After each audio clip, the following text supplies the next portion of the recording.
So hello and welcome back to the channel.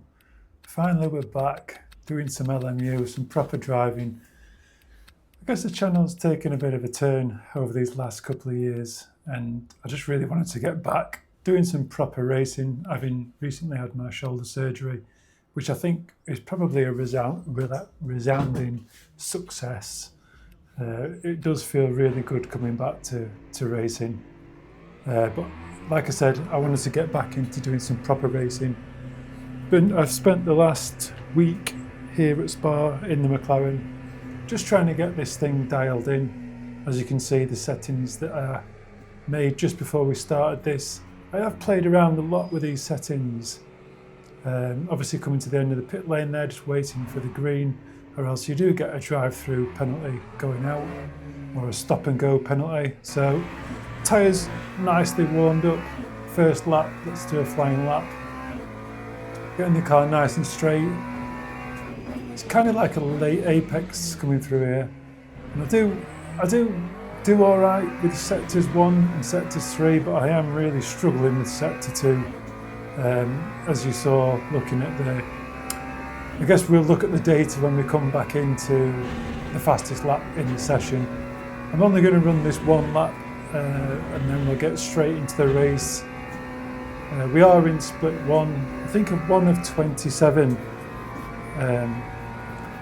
But yeah, I've spent a lot of time on Coach Dave Delta, looking at all the data from Luke Whitehead's lap and a number of other really fast drivers in this Logitech G challenge week. I guess it's one of the qualifiers. I think the qualifying sessions are 6 qualifying sessions over the next couple of months, running I think 2 weeks each qualifying session, and then I'm guessing the top 2 drivers are going to go through to another shootout and eventually down to probably just like one race, I think. But it is a sweepstakes, so if you enter into it at any of the 6 qualifying events, I guess, you'll be able to win one of the prizes. I think it's £35,000 worth of prizes on offer. So even if you just take part in a race, you'll be entered into it. So it doesn't matter where you come. I definitely won't be in the top 2 going through to the next stage. I would have loved to have got into the top 100. You can see me here setting purple sectors, always a nice thing to see, and probably the fastest second sector I've ever set, looking down at the delta there, 102.3. I'm usually closer to 102.5s, 102.8s, and obviously the fastest of the fast guys doing like 101.5, 101.9 kind of signs. I really can't figure out where that lap time is coming in sector 2. It almost feels like I'm running with some kind of disadvantage or a setting that's just not right within the game. See that in the 2:19.5, and I think I'd get a track cut actually in that next lap, although it was a couple of tenths quicker, or a couple of thousandths quicker. You can see they're coming back to just finishing up the setup, so 34 litres of fuel is plenty. Obviously running 100% on the energy tab, so it kind of looks like you're running 100% fuel. To other drivers, they don't really know what you're running. Obviously you can set the fuel up differently, but that's how I've set it up. So coming back into the lobby, there's quite a bit of chat between the top drivers, I guess taking maybe the top 6 slots.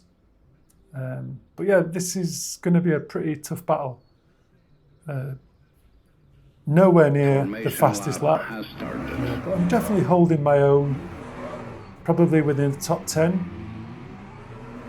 I've probably had, I'd say 15 races at least here at Spa over the last week, taking maybe 4 or 5 wins, second, third, quite consistently, and then just the odd poor finish when you've had a little bit of I had a little touch at turn 1, someone just ran into the back of me, purely accidental. Just spinning me around, and obviously if you take a spin at turn 1, invariably you're at the back of the pack. But yeah, I've had some really good races. I know there's a lot of people complain about the rating system on LMU, but I just really don't struggle with it.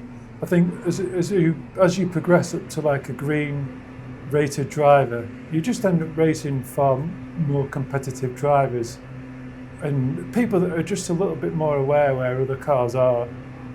Green flag, So unfortunately green then flag. P4 then getting a drive-through penalty and just trying to go around the outside of turn 1, but he does really close it off quite aggressively, I thought. Doesn't really give me any room on the exit.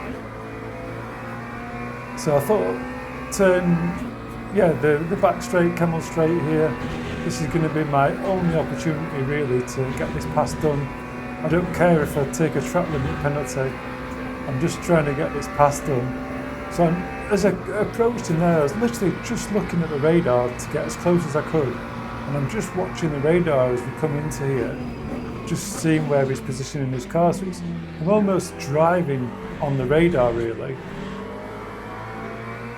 And the lap one's always a tricky one, I think. Just trying to get the temperature in the tyres, trying to feel the weight in the car from the extra fuel that you're carrying. I'm just trying to really push right from lap 1 really. Started to have the delta just down in the left hand side. I always seem to have that on the split delta now. And I just don't seem to I can't carry 4th gear into P1. I've seen a few drivers carrying 4th. And again here I noticed, I think James Baldwin maybe, or even Luke Whitehead, having an early upshift to 3rd gear. And I think that's maybe it does help me out sometimes, but I don't always feel it's the fastest way through that corner. Definitely changing up to 4th gear quite early on through the exit. I forget the name of the last corner. But I've held on 3rd under the acceleration phase, but a quick change to 4th I think is quite helpful.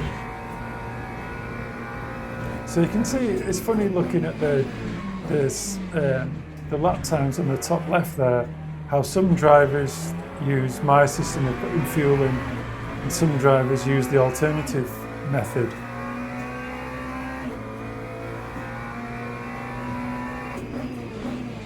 So just coming through turn 1 then, obviously he's running a lot less traction control than me, which is quite interesting, because I never seem to get that kind of over rotation using 545.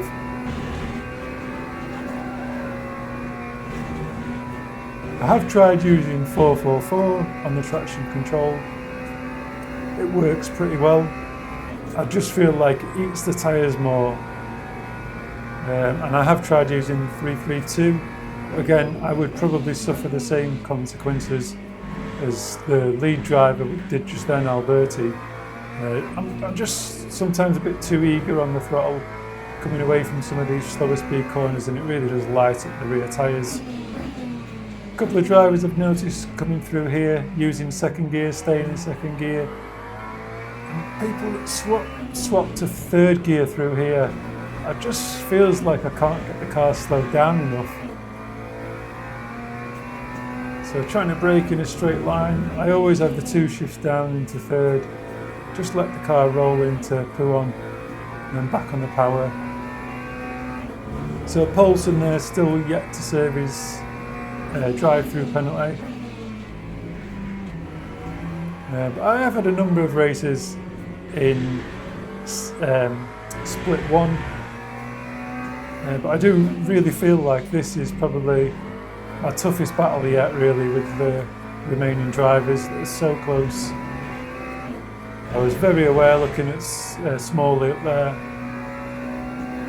He's just gaining on me a little bit. And again there, looking down at the sector times for sector 1 and 2 there. 1.2 or 1 minute 2.6 is usually about my normal really. But I really cannot understand how people are getting a 1 minute 1 through sector 2.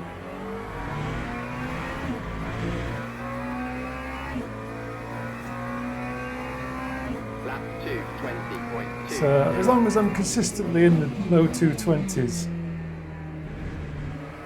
I tend to feel like I'm managing to keep a good pace where even the fastest of the fast drivers, they've only really got this straight as an opportunity to get past you.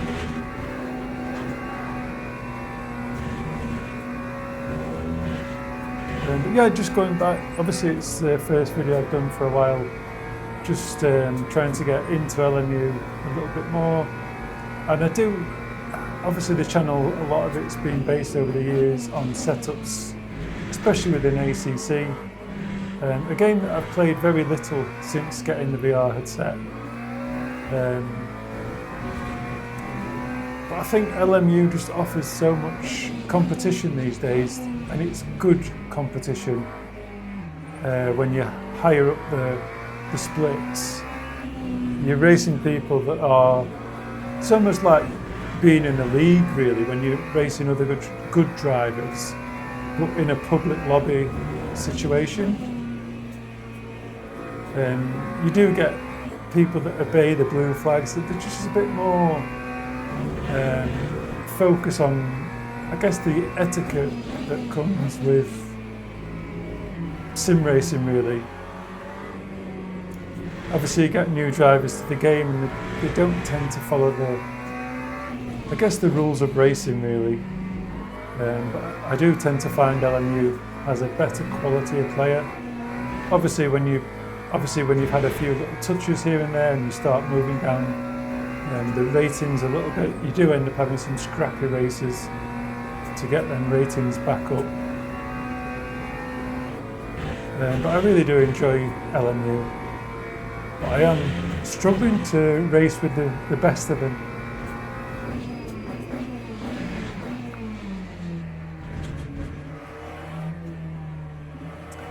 I do remember back when I was running assisted braking, I thought it was helpful with the GTE cars, but it does actually add some kind of ballast to the car running ABS in the GTEs. It is an option, but it does add the ballast, which obviously gives you that sort of penalty really. But I just feel like I've still got some kind of penalty within the car that's making it just not as nimble as other drivers, or maybe I just need to resign myself to the fact that I'm just not as good. I can set a good lap during the race, but finding that time during qualifying, or even during the race, obviously the time that's represented in the top 100 leaderboard is actually a lap from within the race itself. So maybe I'm, I guess, talking out my arse a little bit when it comes to these lap times people are setting. It's not from a qualifying lap.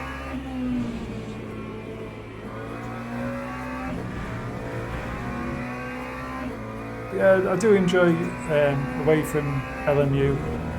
AC does offer a lot, especially with the visuals. Although in LMU I am running absolutely ultra settings in VR with the Pimax running at about 90%. I probably could go up to 100 in Pimax, which is well over 4K. It's probably closer to 8K visuals, but I do like having all the shadows and I guess all the glamour within LMU, as much as it doesn't offer that same glamour as I guess maybe Assetto Evo might do at some point. Obviously none of the trees move in LMU. There's no real grass, I suppose, it's just a texture really. When you slow things down, texture-wise, I guess LMU could do with like a little overhaul with a bit more glamour to it, more reflections, ray tracing and stuff like that. You don't tend to notice a lot of reflections through the bonnet and stuff like that.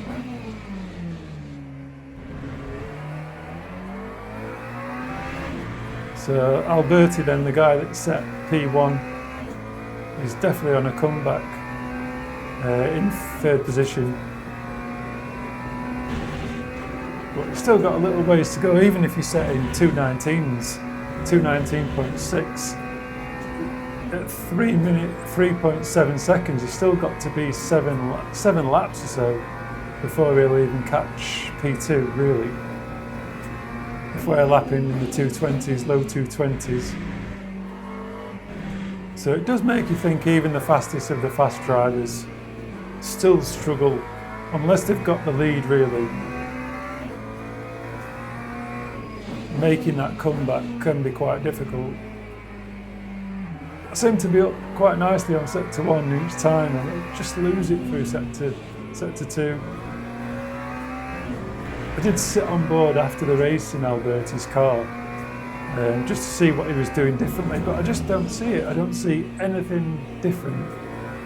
Even when I'm sat in Luke Whitehead's car, when he's setting a 218, I just don't see any difference in what anybody else is doing.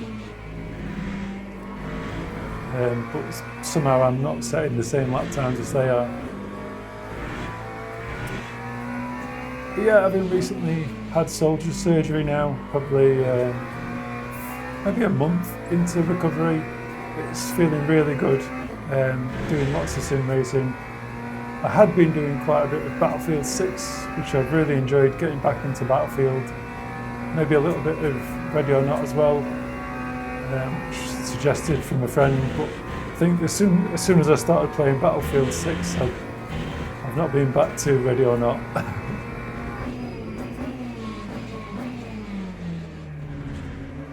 It is quite an intense game, Battlefield 6, but really enjoyable. So across the line, are we going to do a better lap? Time 2:19.9, finally getting into the 2:19s in the race.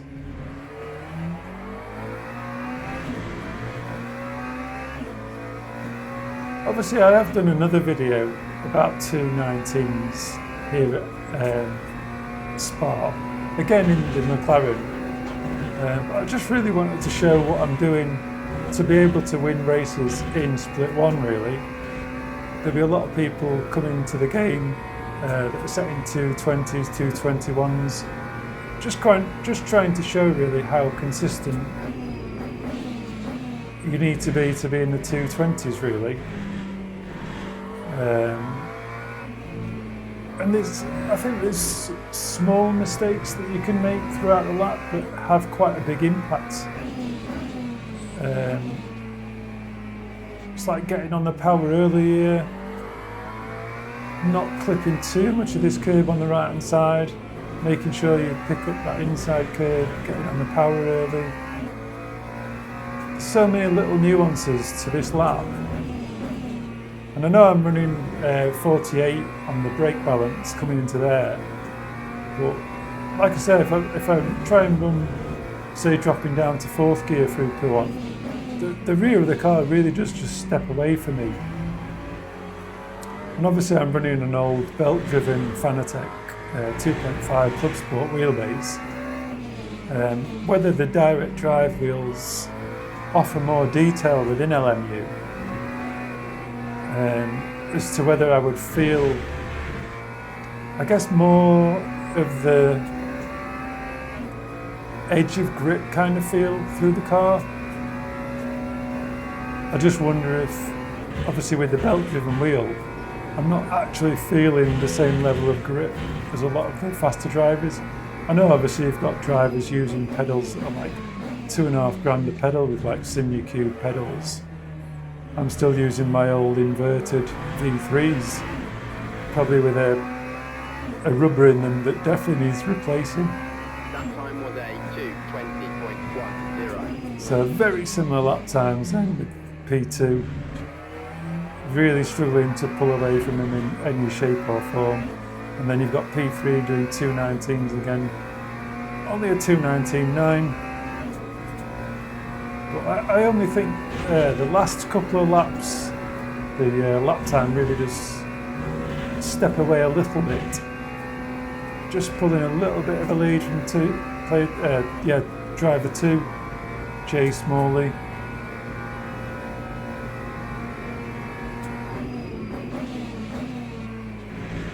really do feel like when I come to LMU, I just kind of stick with one circuit for the week. As much as there are a few circuits available now, and now I've kind of progressed very close to getting, I guess, a gold S1 license.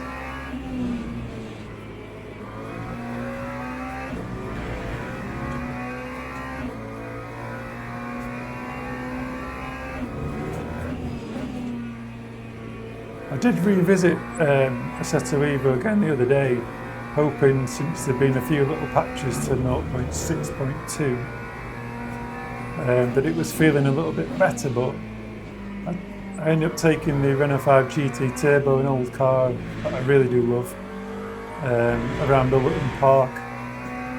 But unfortunately the visuals are still pretty low level, running 72 Hz. Whereas again, even on here, we're running 90 Hz, ultra settings, really does run well, LMU.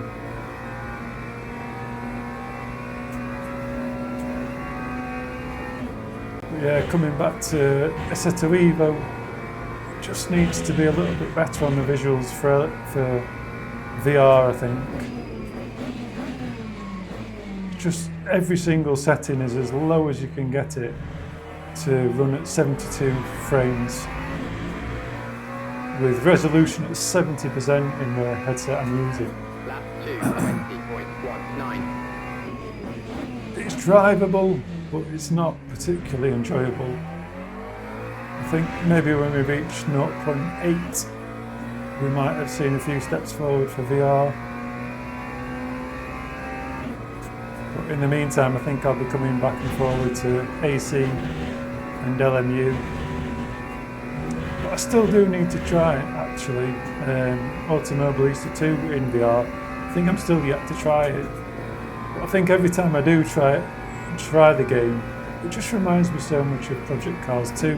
I just feel like it's, I wouldn't even say a glorified version of Project Cars 2, it just feels exactly like Project Cars 2. So it almost feels like a bit of a step back in time, really. So a little bit slightly wayward for this lap through sectors 1 going into sector 2. And I know sector 2 is much more demanding than the other two sectors.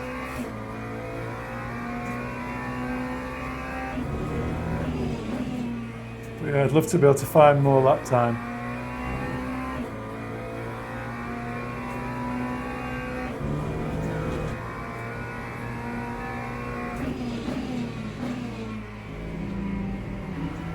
Yeah, I guess the 24 hours of Nürburgring just yesterday finished, obviously with the Verstappen team just suffering in the last couple of hours. I didn't watch a lot of it. It's not really something I've watched a lot of, GT3.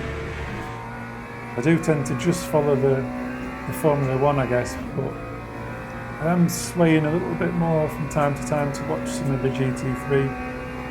Not particularly a series that I'm knowledgeable in.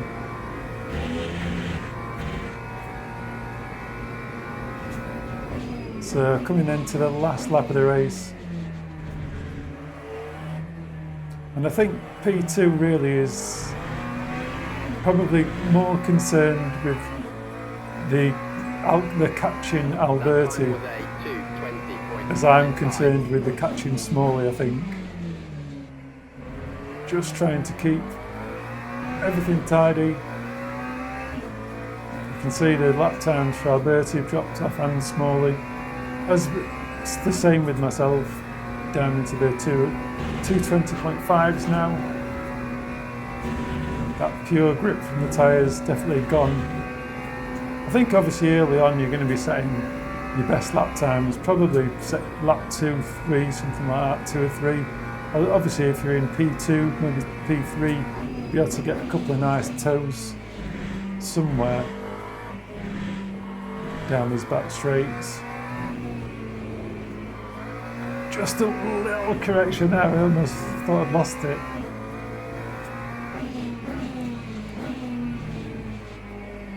A big thank you to Dark Knight as well. one of the subscribers that he's commented on literally every video I've posted for a long time now. And I just want to say a massive thank you for getting in touch while I've been through recovery on my email just to ask me how things were going. I really do appreciate that kind of level of commitment from your subscribers, I think. A huge thank you, mate.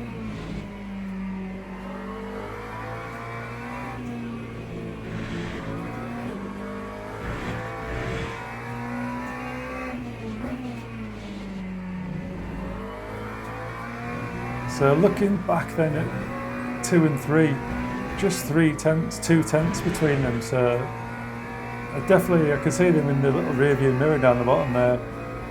Going to be very heated towards the end of the lap.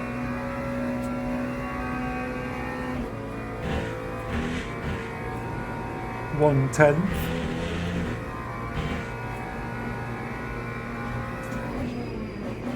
So you can see I'm miles away with this lap, just being so cautious, just wanting to get that win, forget about lap times. An ecstatic little wiggle of the steering wheel.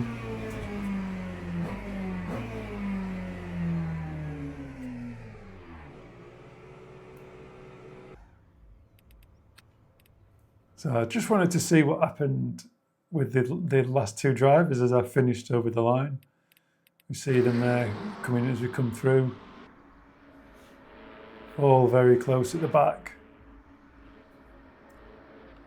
It is quite weird when the headset switches views. So a late dive into the last corner, I think that's a fairly good move, as much as he's forcing out wide in a very Verstappen-esque move.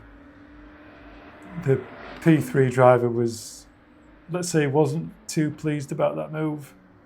And I guess understandably, really, because the dive bomb really just forces you off the circuit. It just doesn't give you anywhere to go unless you've covered that inside line. And this was turn 1, where Alberti loses P1. And I guess I just have to keep it together then. That's literally the end of the race, really, as long as I can keep it together. Love the little scene as you come through Aorus camera position.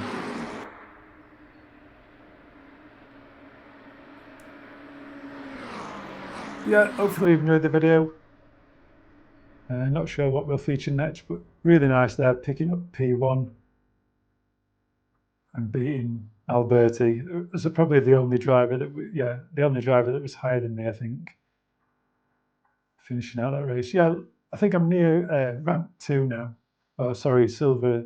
Near the end of silver 2 now. Having had a couple more races, I think, since then. But I was starting to just get better really throughout the week here at Spa. I guess just going back to the profile there, you can see P1, P2, P3, 19 class wins, 53 podiums. Not doing too bad. 15 fastest laps. I think I've had about 120 races. But yeah, thanks for watching. Until next time, ciao for now.